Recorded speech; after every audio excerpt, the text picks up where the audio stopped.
झापाको बुद्ध शान्ति गाउँपालिकाले सोमबार आज आफ्नो 16औं गाउँसभा अधिवेशनका अवसरमा विभिन्न उपभोक्ता समिति र उत्कृष्ट कार्य सम्पादन गर्ने कर्मचारीहरूलाई नगद पुरस्कार तथा प्रमाणपत्र सहित सम्मान गरेको छ।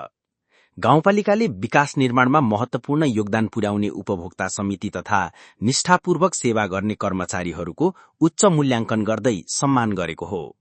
गाउँपालिकाले विभिन्न योजनाहरूमा सक्रिय रहेका एक वडामा एउटा उपभोक्ता समिति पर्ने गरी 7वटा उपभोक्ता समितिलाई सम्मान गरेको हो। प्रत्येक समितिलाई नगद 10,000 रुपैयाँ र प्रमाणपत्र प्रदान गरिएको छ। वडा नम्बर 3 को राईटोल सड़क ग्राभल उपभोक्ता समिति, वडा नम्बर 1 को इलामेली टोल ड्रेन निर्माण उपभोक्ता समिति, वडा नम्बर 2 को नेपाल गाउँ पैनीको गोपाल डाँडा जाने मुहान निर्माण उपभोक्ता समिति, वडा नम्बर 4 को नौलो बिहानी महिला समूह भवन निर्माण उपभोक्ता समिति, वडा नम्बर 7 को जरेबरबाट भालुझोडा खोला हुँदै टिमाई मोक्ष घाट जाने बाटो सोलिङ ढलान तथा स्तरोन्नति उपभोक्ता समिति, वडा नम्बर 5 को किङरिङ डाँडा ओरालो बाटो स्तरोन्नति उपभोक्ता समिति र वडा नम्बर 6 को देउरालीदेखि श्यामलाल अधिकारीको घर हुँदै शान्ति निकेतन जाने बाटो ड्रेन निर्माण उपभोक्ता समिति रहेका छन्।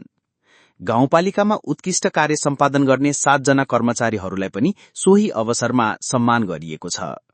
प्रत्येक कर्मचारीलाई नगद 5,000 रुपैयाँ र प्रमाणपत्र प्रदान गरिएको छ।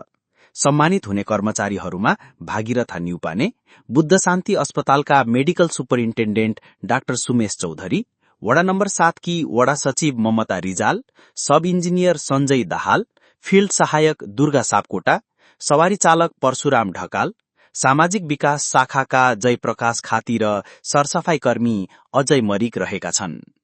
यो सम्मान कार्यक्रमले गाउँपालिका भित्रका विकास निर्माणका कार्यमा उपभोक्ता समितिको सक्रियतालाई प्रोत्साहन गर्नुका साथै कर्मचारीहरूको मनोबल उच्च राख्न मद्दत पुग्ने विश्वास गाउँपालिकाले व्यक्त गरेको छ।